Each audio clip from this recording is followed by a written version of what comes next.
Deborah, you have been podcasting for 13 years and over 300 weekly podcast episodes. How on earth have you maintained that level of consistency? Thank you, Cliff. So good to see you. Actually, I just published my 650th episode. Well, where am I seeing 300? Oh my gosh, I 600 I and how think many?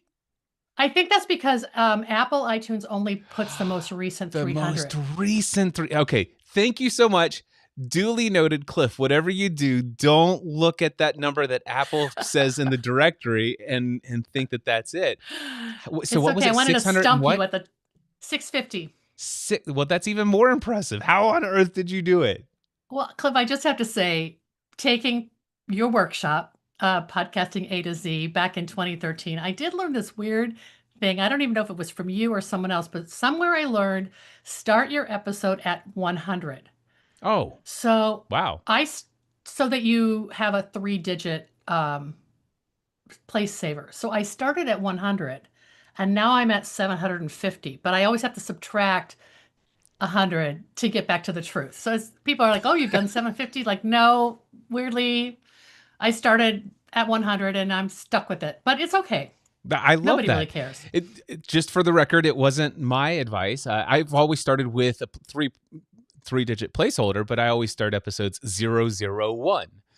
I But maybe I inverted it. it I'm doesn't matter sorry. though. That's okay. It's all good. I love it. But still, 650 episodes. You've created a weekly show. I would love to, and we'll get to who you are in just a moment. We have to hook Yeah. people's interest before we get Yeah, into. for It's like, sure. why would they care to know until they hear some stuff, right? Before you started podcasting in 2013, you were already an influencer in the industry that you had a movement that you were involved in. So tell me a little bit about how you got into Slow Flowers. What is Slow Flowers and the 2 books that you wrote? How did you get into all of this? Well, yes, I am a longtime journalist. I worked for newspapers, magazines, national publications. So I knew how to tell a story, and that helped. And I'll tell you why later on. But I wrote a book in 2013 that came out in March, I think, called Slow Flowers. And here is the cover. And a lot of people are like, well, what does that mean? My husband thinks it means flowers grow slowly. But what it really, and they do, but what it really is a spin off of the slow food movement. And foodies know what that means. I know you're on the West Coast, so you probably have run into farm to table restaurants and people celebrating the chef. And so all of that was happening in the culinary world. And as a garden writer, I thought, why aren't we looking at where flowers come from? And I coined the phrase slow flowers. The book came out, and then an industry colleague who had attended one of your conference workshops called me and said, I think you need to start a podcast. And that person was inspired by you. Hmm. And back in the day, you know, in the lifestyle category, especially home and garden, there were some garden podcasters, but nobody in the floral space. I'm the first podcast in the floral space. I love that. That is Yeah. awesome. So when I was looking at your podcast, I'm like Slow Flowers, and I was trying to figure out what is Slow Flowers. So I was digging through your website, read your manifesto and all that other stuff. And I'm like, okay, so and I never really it's like, okay, I understand what your mission is. Your mission is to help people find a way of getting flowers grown locally so that there's not all of this added fuel cost of delivery of all this other stuff, just so we have these things as a Sure. convenience. and Yep. and and also to do seasonal, to encourage people to grow seasonally and use floral arrangements seasonally. And so I did not know that you coined your own term, and I think that is brilliant. In a way, it goes to this idea of creating your own IP. How much of an edge do you think it is that you created your own and coined your own term in an industry? Oh, I think it's a great branding edge. I think like a journalist, not like a business person. So I didn't go around and lock up the trademark for slow flowers in every nation on the planet because now there are a lot of copycat groups. I would say that they take inspiration from what I'm doing. I don't think they actually are aware of the fact that there's a lot of sweat equity and financial investment in building a brand.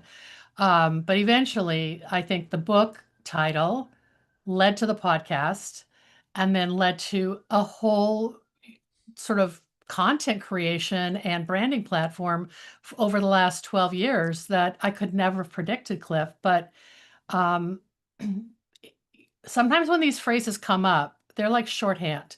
Like I was working on another book called The 50-Mile Bouquet, and that one is. And that actually came out in 2012. And I was trying to tell people what it is I was doing to celebrate local, seasonal, and sustainable flower farming and floral design. And people just looked at me like, "What are you talking about?" So finally, I started saying, it's like it's like slow food, but we're going to call it slow flowers. And just having a shorter title, I think 2 words is really great. And you've probably run into that too. The hashtag slow flowers is used so widely; it's probably you know 60 million uses in a calendar Wow. year just on Twitter and Facebook alone. You can't really even track Instagram use. So it's in the vernacular in my industry. I And I love feel like that. that's really where it needs to. That's how you create kind of a relevance to sit at the table with everyone else. I love that. In a way, I think, of course, I'm not an attorney and I don't even try to think like an attorney, but the fact that you didn't trademark it meant that you didn't have to go and try to protect that IP and send cease and desist letters to all those other people who began using the phrase. And I Yeah, imagine, that's true. It's just kind of I do have the trademark in the US and Canada, but oh, okay. that's really um, I mean, I'm married to a lawyer. I should have Oh, at well, there least you done go. that, right? But I'm with you. I'm not sending cease and desist letters to people. I have had people in the industry try to create like lines of products with slow flowers, and Ah, we've been able to send cease and desist letters to them. Or actually, I'd rather just have them pay me a a licensing license fee. That fee. would make me happier, right? Absolutely. And what I love about it is the fact that you have allowed some people to kind of run with this and to create content around it and drop that phrase here and there to be the originator, the founder of something that has, I mean, everything they do to create something built upon your foundation. People start looking for it and searching for that phrase, and ultimately it leads more people who haven't heard about you back to you. Well, thank you. That makes me feel better. I love it. So, Deborah, let me ask you, why did you decide that a podcast was the right thing for you when you were somebody who is given to writing versus talking? Right, right. I mean, it was brilliant. I had a colleague who was at the time the chairman of the California Cut Flower Commission. And that agency does not exist anymore, but at the time they were like the main commodity group agency in the state of California, and they're what represented a huge number of flower farmers. And that person approached me and said, "We want you to start a podcast. Would you be interested? And if you are, we'll pay for you to take Cliff Ravenscraft's class, which was the Nice. course, podcasting A to Z, I think, right? Wasn't that Yeah, what it was called?" podcasting A to Z. And they signed me up. And, I've done a lot of TV and radio appearances as a floral expert, as a gardening expert. So I was comfortable in that environment, but just literally knew nothing. Your class was fabulous. Um, and my commitment to that organization was to do a podcast for 1 year and to post once or have an episode once every other week. So I basically committed to 26 episodes.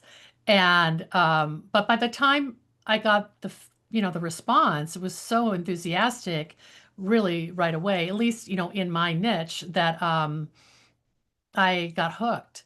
And people love to be interviewed, as you know. Hmm. They love they love it when you pay attention to them and ask them to tell their story. And it was just a wonderful, in a way, Cliff, having the show notes, which you also taught us how to do, that is the writing portion Yeah, of the conversation. So I'm still getting my little, beautiful photos and beautiful, graphics on a WordPress podcast show notes post to as a companion. I love that. But the audio, you know what I did say? Oh my God, if I had gone into radio when I started my career, or into any kind of, well, mainly I said radio at first, but then any kind of broadcast, my career would have been so much different because it's a grind to write. And I've written like 15 books. It's just a grind. And talking is easy. So you showed me that. Absolutely. But, you know, I started blogging in 1996, and for a decade, I blogged pretty much every day. Yeah, me too. That's funny. And I You thought were an first, early adopter. yeah, and I thought for sure I was going to be an author one day. And then when I started podcasting, and I realized, oh my gosh, I could speak into a microphone and I don't have all of these people commenting on my grammar. They don't comment on my typo every third line or something like that. It's like, oh, this is amazing. And I haven't enjoyed writing since. Thankfully, now, for me personally, I never did enjoy writing before. I just enjoyed sharing my voice in the Right. world. So I I did I did write, but what I love today is now with the tools that we have, we can take what we have spoken, we can transcribe it, and we can have it written in our voice without all of the typos. It's all come full circle today. Well, yeah, and actually, that is, I did definitely learn that from your class, and that, and just observing and emulating you is you're very conversational and you're very focused on building community. Mm. And those two lessons really set me off for a success because um, I never just run a podcast. Rarely will I have a podcast episode with just me talking. I almost always have a guest, and so there is a conversation for people to feel like they're joining. And I think you've done a hybrid. You've done both, right? Hmm. Yeah, I've done 55 shows over the last 20 years. A majority of my shows are solo hosted shows. I like to monologue for an hour or two. But you let people call in and comment. You Yeah, still several engage, right? several shows that I've done over the years have had, like, so what you're referring to back then, I would have probably told you about my entertainment based show. So my wife and I co-hosted together, and we would have panel discussions with several of our listeners and invite them to panel with us, and we would take in live call-ins. And yes, we had a very big community. It's just that since then, most of the content that I've created over the last 10 or 15 years have been a lot of solo episodes of me monologuing and telling stories about what's going on and the things that I'm reading, studying, and experiencing. But All right. Well, the, I'll have to try that a little bit more intentionally. But well, uh, there's yeah. value to all of it, in the various different ways. But certainly, you have found a formula that works for you. I'd like to hear. So you originally started the idea. I'm going to commit to 26 episodes every other week for a year. Tell me, what was some of that initial response that you got that kind of blew you away, that got you intrigued in continuing this? Yeah, I mean, I don't even know what I was doing back then, but even the tools were much harder. I remember one time emailing you and saying, "How do I do long distance interviews?" And you got me hooked up with somebody, I think it was called Pamela or something like Hmm. that, or then I went to Skype, and it is so much easier to do podcasting now for sure.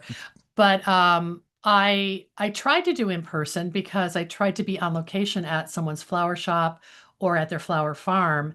And even when it was just me with the mic, you're getting that ambient sound and a sense that you're there.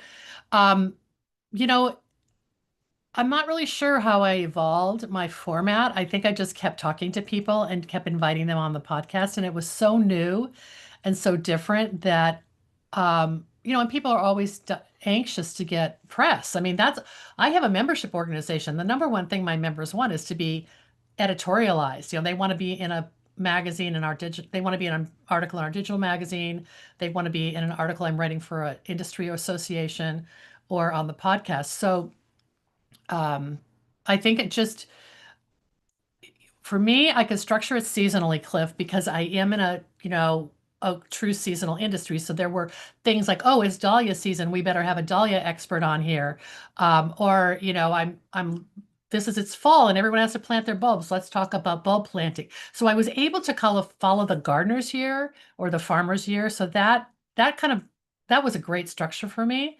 Um, but I'm a nosy person, and I meet people, and I can't help but interview them, and so I I'm out and about in the industry, and I just was able to turn every conversation into a potential guest spot for somebody. It has evolved in that now we're really trying to build our membership base of people who pay annually to be part of what we're calling the Slow Flower Society. And so I have a true hardcore policy. Only will interview someone if they're a member. And I know that sounds like pay to play, but I've given back so much to the industry. I don't feel like I'm taking. I feel like I'm building value. And I do say to people, it's not fair to our paying members for me to shine a light or showcase somebody who's not a member. I hope you understand. And most people were like, "Oh, well, how can I join?" So, and I don't guarantee, like, if you join, you don't get to be on the podcast. You have to have some kind of interesting story or timely, time sensitive relevance to make it newsworthy. Tell me So more. that's another rule. Tell me more about your Slow Flower Society. How long was it that you? How long into your journey did you implement this paid community? Actually, so I started the podcast in July of 2013. Backing up, the book came out in like February of 2013. And by the fall of 2013, I had had so many people come to me and say, I love your idea. Mainly they'd be like, I drank the Kool-Aid. I believe that local flowers are important. I understand the value of, first of all, it's a perishable product. Why are we shipping it across the globe? Let's be sustainable and use what we can grow in our own community. So that was sort of an easy sell, an easy conversation to have.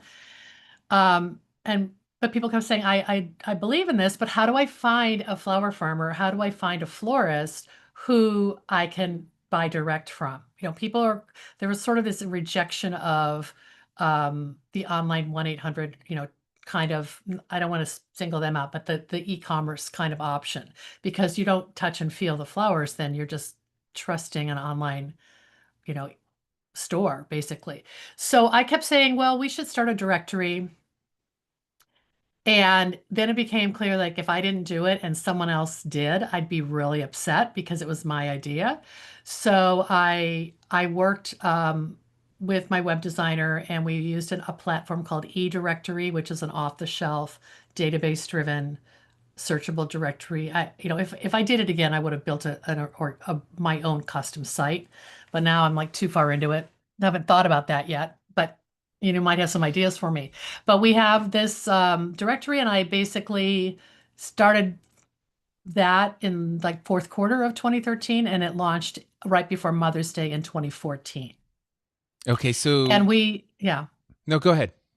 I was gonna say, and we kind of launched it with a two-tier payment option. I actually had a free payment. I had a free option, a $50 a year option, and I don't know, I think it was $150 a year option, something like that. And there's different like if you were free, you could just get listed on the site. And then you got like access to using our logos and branding at the standard level, and at the premium level, you got a whole page, like your own member page. And that went on for a while. And then I had some mentors who had directories like this in the landscaping industry. And I got a lot of advice from them. And one was that people don't value free, get rid of your free option Mhm. to really appreciate it. And then eventually by like 2019, we bumped up the prices to 99 for standard and 249 for premium. I really give a lot of love to my premium members. And so I guess the next level was, what do you get for that membership? You don't just get the listing on the directory. We started in having, like, obviously the podcast, all of our content. We do a lot of like I said, I have a quarterly digital magazine, so people get that. We have a conference every year. We have an annual campaign called American Flowers Week that takes place the week of July 4th. And then I also my COVID project was start a publishing company, and I published 7 or 8 books under the imprint Bloom imprint. So just kept layering on more value, and that's what people are getting to access and tap into if they're members. I love it. So I heard the price points of $99 and $249. Is that monthly or annually? Annual.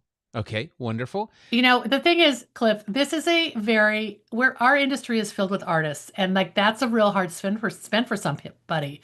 Whereas, if it was a construction trade or software or medical devices, that's much more at corporate pricing. I'm still pretty much at like maker artist pricing, and that's fine. I Yeah, I want it to be fair for people. I definitely agree with the advice that you got that people don't value free. There are very few exceptions to it, but for as a rule, it's very good advice. So I like that. And then at the same time, that is a price that for some it's a stretch, but it's definitely doable. It sounds to me like your directory members who are paying this fee, whether it's 99 or 249 a year, Mhm.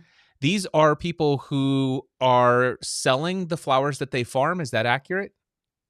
Yes, oh, for sure. Okay. They're either selling wholesale, they're farmers who are selling wholesale to florists or or to the public, because a lot of people sell direct to the public, and they're florists who are selling either through a retail shop or out of their studio for like a wedding or event. And then we have other categories for people who are business coaches or our wholesalers of bulbs and seeds and plants who are supplying that industry because they want to tap into our industry too. And when I started the directory, I really thought it was going to be completely B2C as a platform. But what has come out of this is it's B2B because farmers are finding florists in their zone because you can search by zip code, city or state or category. So farmers are finding florists and they want to sell and buy in a reciprocal way with somebody else in the slow flowers movement. And then florists are finding farmers that they can buy from. So the B2B is actually almost as important as the B2C because I will just say one more thing and I'll let you talk. But the when I started this, Cliff, Google was not the machine it is now. The main directories for florists were for the wedding industry. There was one called the Knot, Knot, and one called Wedding Wire. And those were searchable directories, I guess, of wedding industry professionals. So florists were a subset of that. And I couldn't even compete with that in terms of their search engine muscle. But once Google became the search engine of choice, I just really could not promise people that I was going to be a lead generation site for them. And that's one reason why I pivoted to the membership association, where you're getting this marketing toolkit from us every year with all these assets and resources, educational material that you can employ in your own marketing. So it still kind of puts the control in the members' hands, and some people choose to use it, and other people just want to support the movement and they're not so interested. But the searchability is, you know, really hard to compete with. I don't know if you've witnessed that with, Yeah, the muscle of Google. oh yeah, that's an ever-changing thing, and with AI, it's even getting a little bit more complicated. Less and less people are going to the search engines today and just getting the scraped information from a chatbot. I Yes. Oh so no. Thanks for cheering me up with that thought. well, you answered my question because so you talked about the Slow Flower Society, which is like this membership community kind of thing, but it originally started as a pay to play directory, but then it evolved over time to be more of this membership community where you get all of these value adds for your membership. But it Yeah, still it has, had to be. but Yeah. it still has the directory, from what I understand, as well as a core feature. Yes. Yes, and we still get, we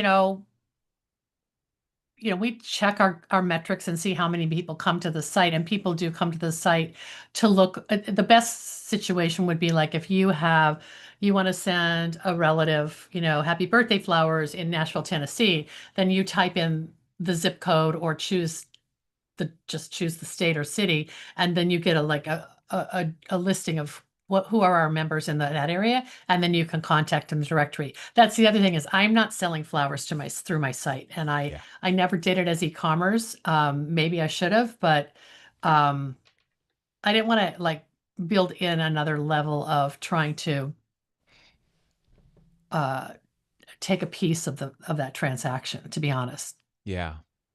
So take me back to the podcast. I would love to hear for you what the experience was when you got after that first year. Did you think about shutting down the show, or by this time it's like, okay, no, I'm ready to double down on this?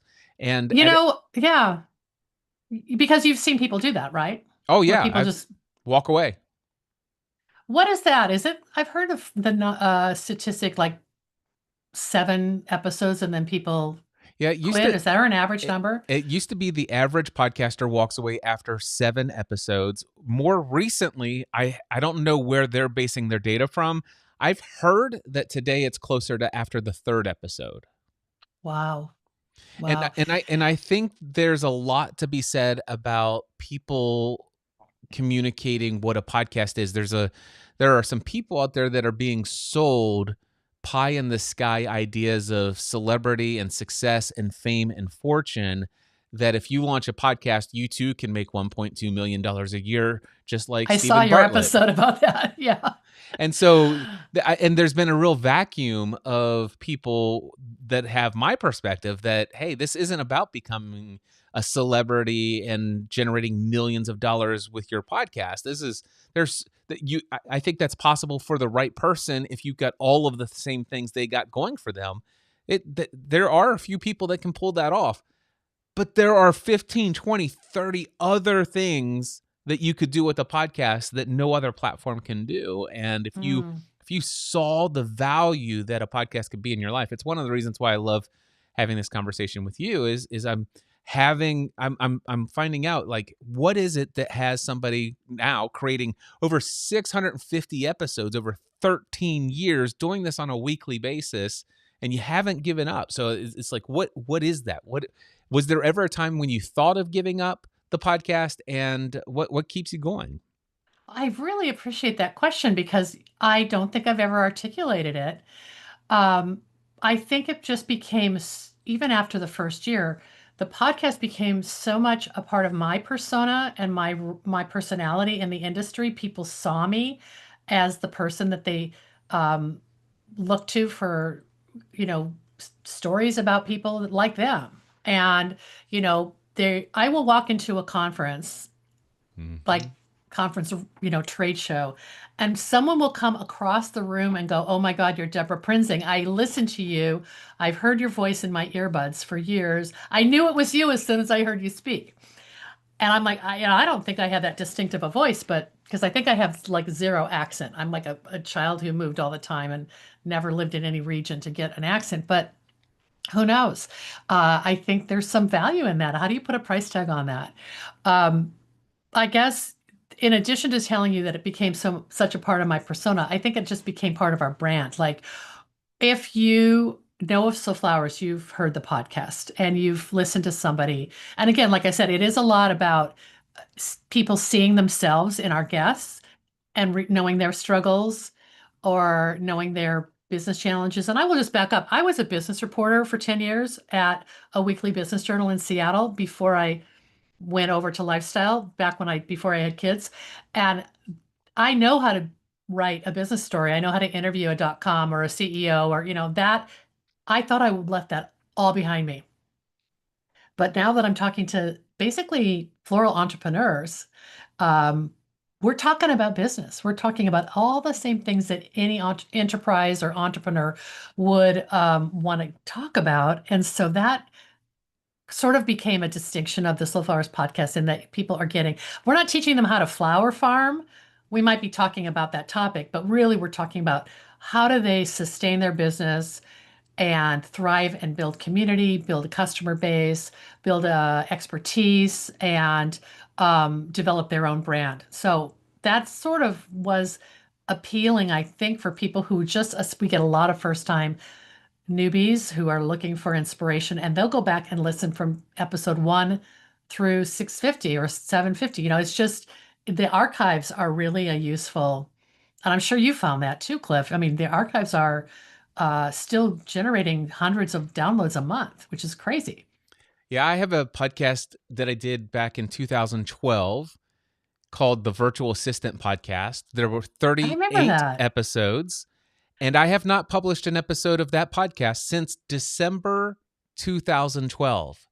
And in 2026, January, that podcast will attract probably about 10 to 30 new subscribers this year who will go back and listen to all 38 episodes.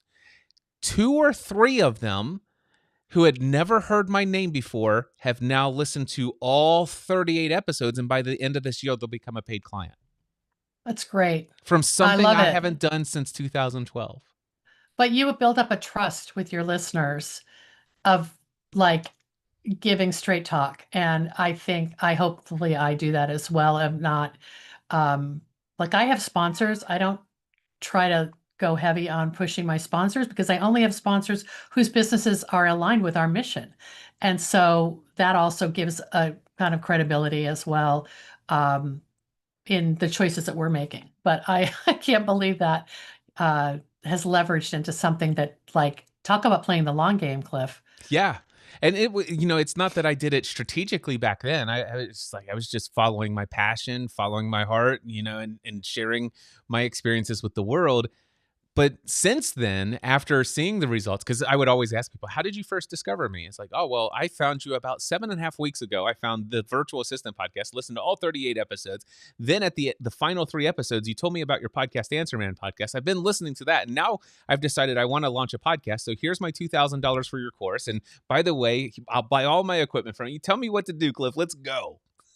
Like, Wow. this is awesome. Sweet spot. And that was happening over and over again. And so since then, I thought, why don't I launch a couple other shows about other niche topics and just do a handful of episodes? And so today I promote the idea of why not create another podcast in a very specialized niche, never intending to ever produce more than 5 to 10 episodes as an evergreen top of funnel, and just in each episode put a call to action to get them into your mailing list and or to come over to your other main podcast.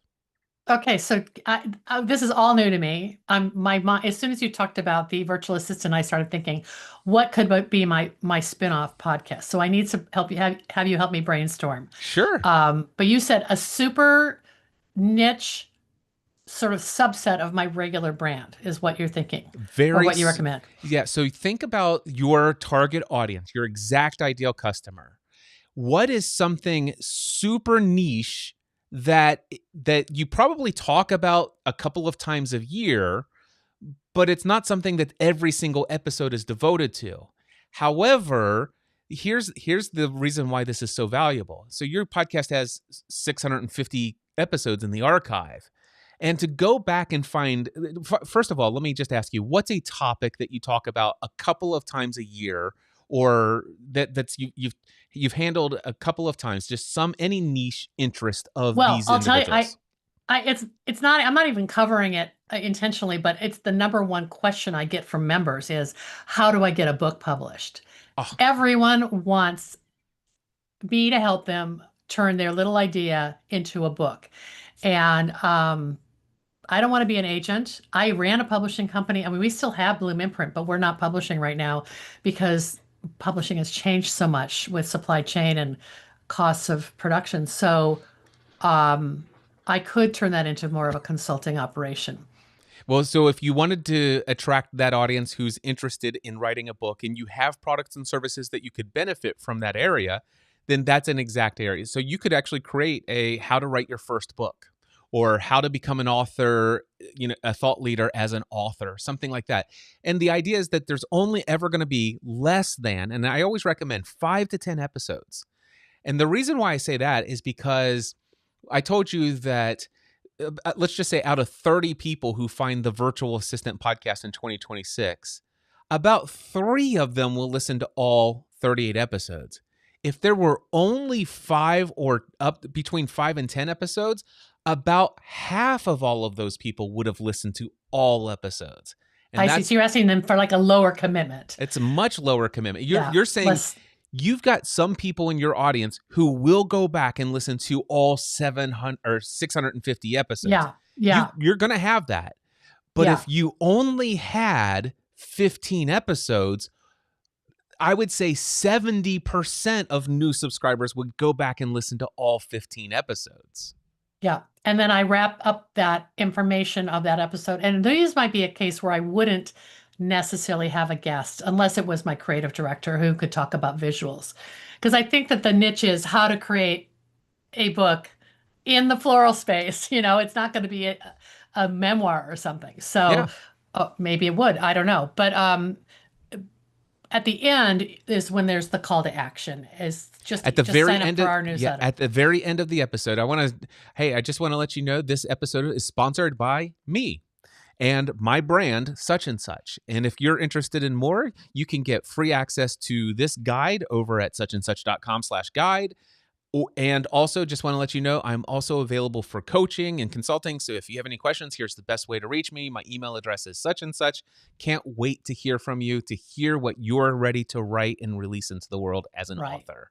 Right, right. Okay, if that happens, Clip, I'm gonna have you be my honorary sponsor I love it. just for sharing the love on that. But that is really interesting. Like you didn't necessarily have that strategy, but you look back at how um, that 38 episode podcast performed and how people responded to it, and now that has informed you to do several of these mini launches. Is that what you're saying? That's exactly it. So I have a paid mastermind group that people who are on the entrepreneurial journey can join. And I was thinking about writing a book about mastermind groups. This was before ChatGPT, by the way. And then eventually I'm like, I don't want to write. I just want to talk. And so instead of actually doing a book about paid mastermind groups, I did a series of podcast episodes, which is essentially my audio book Right, of me sharing. It's like, okay, I'm going to share with you everything I know about mastermind groups and how to profit as an entrepreneur by hosting paid mastermind groups. There are 5 episodes. Never going to be more than 5 episodes, but it's like tens of thousands of dollars worth of value of right. information that's contained in these 5 episodes. Every single episode promotes my paid mastermind group and my main podcast, the Cliff Ravenscraft Show. And so what happened was, one of the things is you can put podcasts into Audible. I'm sure you're aware of that. Yeah. And so my very first result from this was a guy who said, Cliff, I was on my way for a business trip. A guy invited me to pay $25,000 to be in his paid mastermind group, and I was ready to sign up, but I was going to sign up after I got back from a business trip. So I went into Audible to find books on mastermind groups, and there were like 5 books and they were trash. But I found your podcast called Upgrade Your Peer Group, The Power of Mastermind Groups. I listened to all 5 episodes. And then after listening to your show, I decided not to join his $25,000 mastermind group. I decided to join yours instead. And then that person joined or renewed for a second year. I made $45,000 from that podcast within the first 3 weeks of publishing it. And the podcast is free on Audible. It's free So, everywhere. wow, that's crazy. Cliff, It's this is free really everywhere. interesting. Yeah, I love the way that you kind of lead with this sharing information. And I feel like I do this too. I share information. I don't expect anything in return other than hopefully it'll come back to reward me somehow. And that Mhm. sounds like your whole business is based on that. I will say that yes, a lot of the things that I do are just following my heart. I want to be of service to others. I will say that there are very many things that I do that are quite intentional. Like, so I may have stumbled across this, but when I actually created the Upgrade Your Peer Group podcast, it was very intentional that this was what I was looking to have. Right, Yes, I'm giving it right. away for free. Nobody has to take any action on that call to action, but I just know that if enough people hear this, people will do it. Another thing is, I read a book called The Prosperous Coach by Rich Litvin and Steve Chandler. I absolutely had this book transform my entire approach to growing my coaching business. And so I created a podcast called Cliff's Notes on Profitable Coaching, where I shared my journey in this. And as a result of that, I launched a next level coaching program for a year. And then all of a sudden, that podcast was nothing more than just a feeder into people who paid me for that group coaching program about how to get paid to be a profitable coach.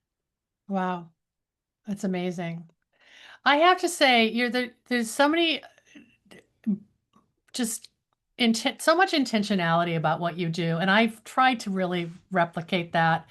I was just pulled up on my computer the opening lines that I say when I start the podcast. It's totally cribbed off of what you used to say for, I think, podcasting A to Z. I can't remember. Can I just read it to you? Sure, go ahead. See what sounds familiar to you. Um, I say hello again. Welcome back to the Slow Flowers podcast. I'm Debra Prinzing. This is episode 749. This is the weekly podcast about slow flowers and the people who grow and design with them. It's all about making a conscious choice, and I invite you to join the conversation and the creative community as we discuss the vital topics of saving our domestic flower farms and supporting an industry that relies on safe, seasonal, and local supply of flowers and foliage. But that join the conversation and the creative community is total Cliff Ravenscraft. Yeah, I love I that. hope it's okay that I embellished on Absolutely. that a little bit.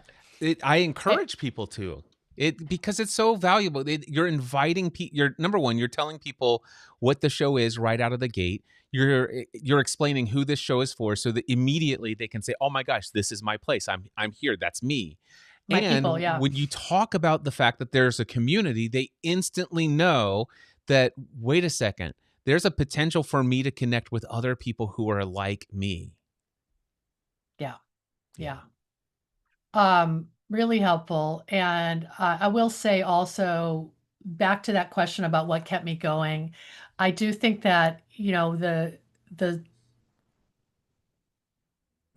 the support is lasting. I've had people who, message me every week and comment about, that episode. And now, of course, we're pushing it out to social media. So we're getting a whole new audience of people who didn't know about it, mainly through video.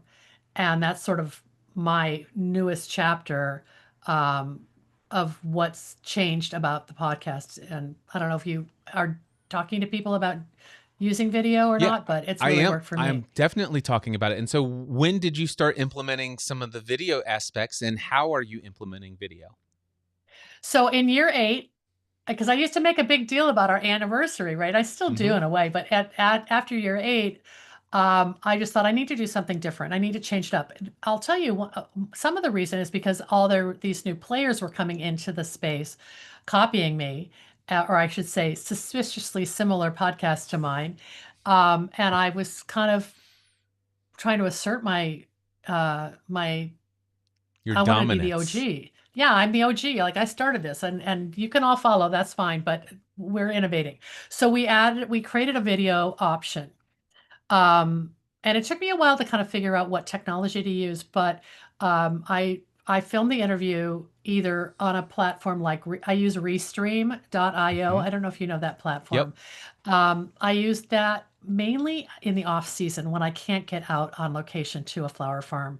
If I'm on a flower farm, then I have two mics and I'm doing, using my DJI and filming somebody on a tour or on a sit down interview. But anyway, that all gets edited into somewhere between 30 and 45 minutes. Sometimes I go an hour. For the video episode, the video goes up on YouTube, and then we pull the audio into the podcast feed with a new intro and outro. So then, because I'm using WordPress for my show notes, I embed that YouTube thumbnail with the play button at the top of the notes. And so people may not even know I have a YouTube show, and then they see that, and hopefully they'll come over and subscribe. And the reason that works for me is that we are in such a visual industry. If someone's talking about designing with lilies or growing, ranunculus, I want to see that. And so that really works for me because I'm not just having two talking heads on the episode. Even if it is in the off season, it's two talking heads. I have a whole PowerPoint slideshow that I'm running, and we're just little thumbnails on the bottom because people want to see that either video or still imagery. I love So it. that works really well. So I have some questions for you related to that. So obviously the Restream.io, it's very much like what we're doing with the live stream recording of this. It's talking heads throughout the entire beginning to end. However, in the in-person interviews, first of all, you mentioned that you have two separate mics, one for you and one for your guest. I'm just curious, what mic are you using? Well, I have two different ways I record. One is I have a DJI little, like, with a gimbal, a little film camera. Have you seen those The Pocket Osmo? Pocket Yeah, Osmo, yeah. Osmo So Pocket. now, yes. So now I have two mics that sync up so I can be mic'd and my guests can be mic'd because I don't need to be on camera necessarily if they're walking me through a greenhouse or something and point, but I need to be mic'd so my voice is at equal quality. That's one way I do it. The other way is I just have a Canon,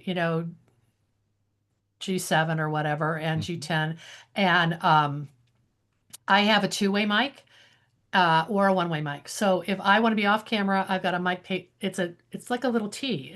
It goes right into the cleat, and then one side points to the guest and one side points to me. And like if someone is doing a floral design demo at a bench, then I'll film that way and I'll ask them questions. Or sometimes I'll go sit next to the person and the two of us will be talking and I'll have that set up with one way boom mic toward us to pick up the audio. So I guess that's the real big lesson I've learned is if the audio is bad, it doesn't matter how great the video is. That is absolutely Um, true. yeah. So, like, I'm going to a trade show next week, and I'm bringing all that with me. And I rented a hotel room not to sleep in, but to use as my studio, because I'm going to stay at a friend's house. But I've got people stacked up to interview from all over U.S. and Canada who I couldn't get to necessarily. But something about that in person, us sitting side by side, even that is a little bit warmer and more engaging than doing a Zoom or a restream kind of interview. Yeah. But I'll have all that gear with me just in case, I don't plan ahead and know what I'm doing. So In hopefully those it'll work. video episodes, do you add B-roll footage? And you Yeah. mentioned some still photography, so you're taking some still photography and some video B-roll. Is that what you're doing as well? Yes, like I am interviewing somebody who and it's winter right now, so sometimes it's hard to jazz it up, but I've got somebody who has a video tour of their farm that they filmed for something else. So I'll use that as the top of the show to animate it and make it a little bit and bring people in, and then we'll go to the Q&A or the dialogue. And even if I don't have video, which my first preference is the video, if I don't shoot it myself, I can usually get them to shoot it. Um, I will, like I'm doing someone tomorrow who's a member of mine who's doing an online course on growing a particular type of flower. I said to her, "You've got to have a PowerPoint. We've got to click through these photos while we're doing the interview so that there's something for people to look at other than just two talking heads." But again, it's very unique to my industry because of the video, of the visual of floral design and flower farming. And you take the audio and put that into the audio podcast feed. Do you feel that the audio listener is still getting the value even if they're not getting the visual element? Mostly, in most cases, for sure. Like I still do an actual interview. Mhm. Um, Sometimes I will interject and say, "Oh, can describe what people are seeing if they're not, if they're only listening." Wonderful. Um, but I think there are some times probably where someone's listening and hopefully they'll be like, "I can't, I need to see this." So they'll go over to YouTube or they'll go to our show notes and just watch the interview.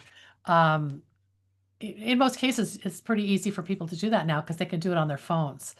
And we do we post two times a week for an episode. So on Monday, my episode comes out on Wednesdays.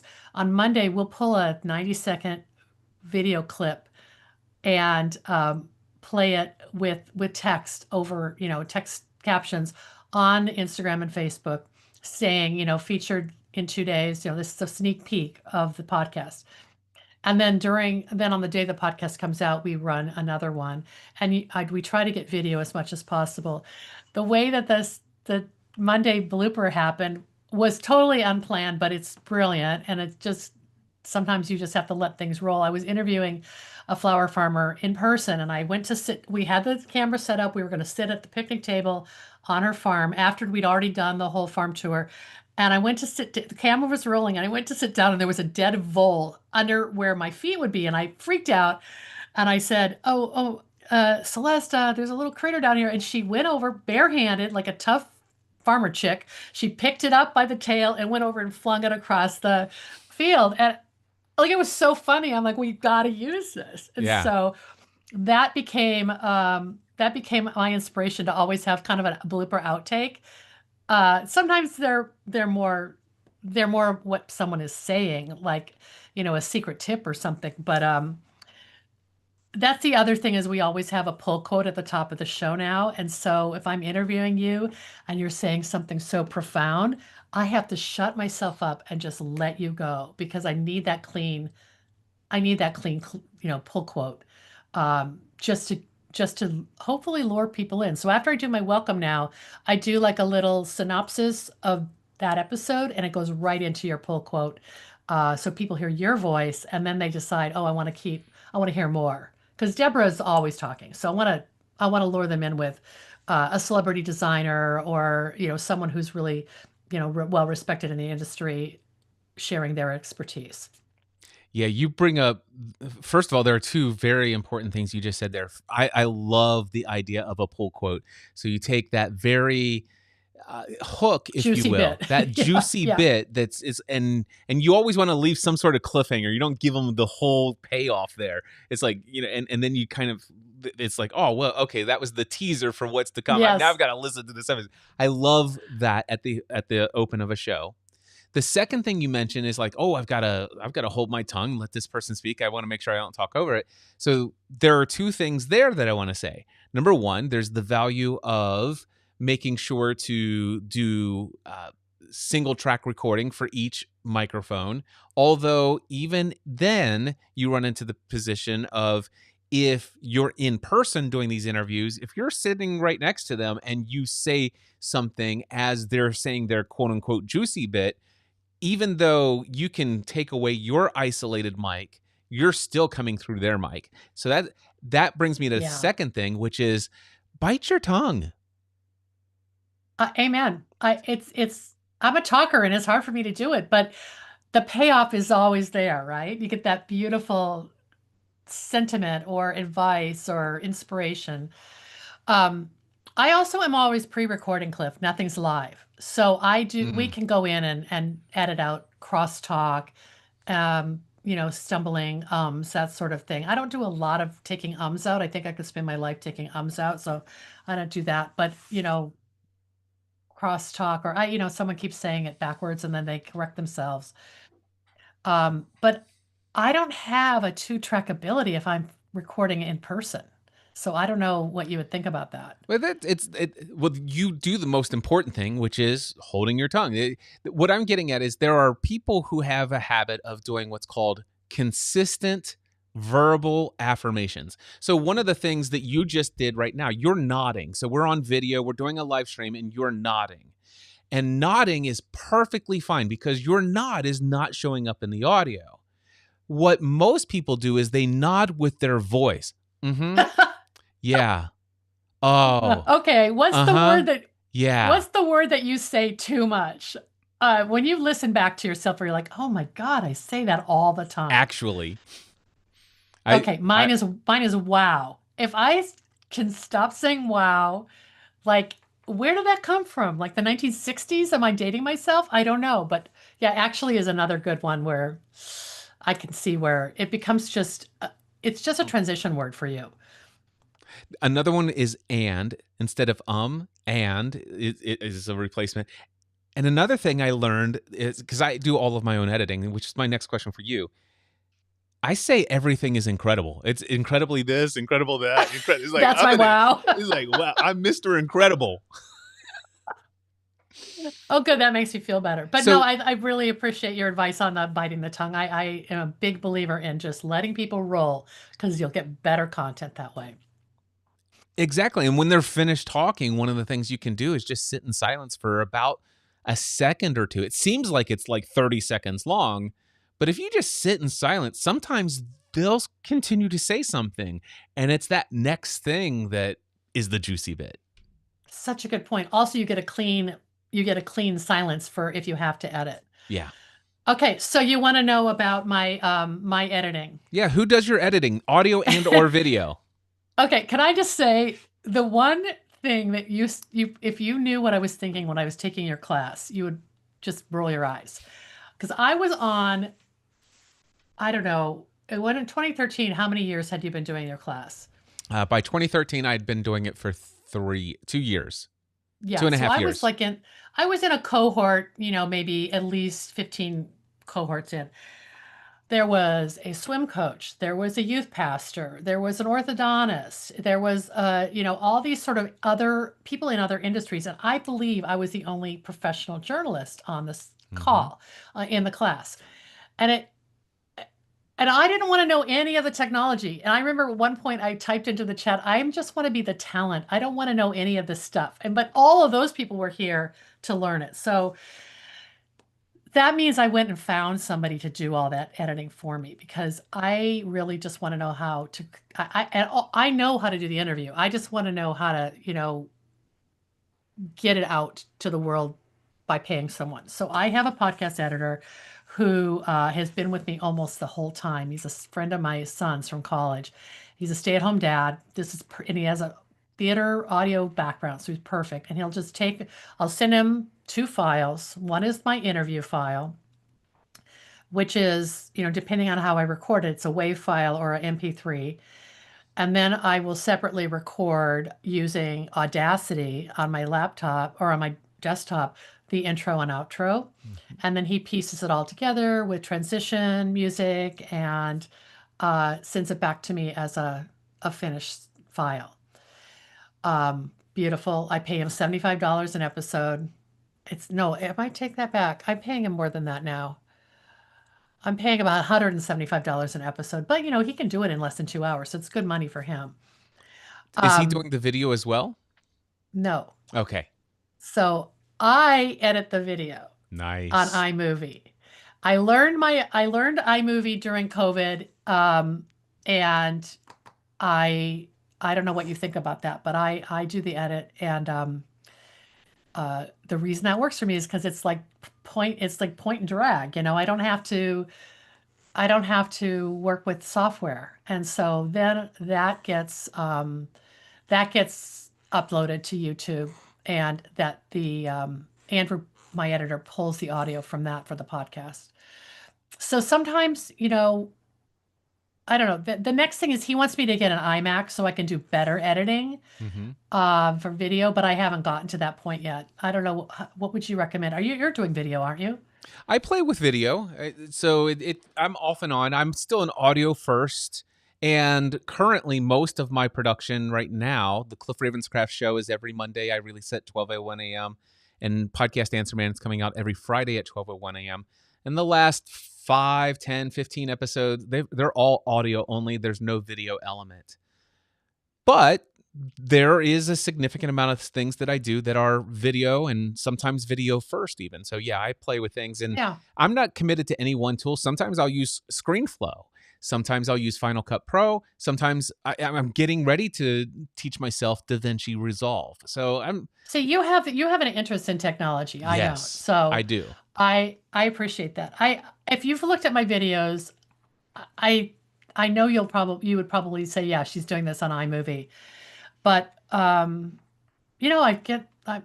making revenue now off of YouTube. So, people seem to be, maybe from COVID, we have kind of a little bit of a grassroots acceptance of grassroots technology.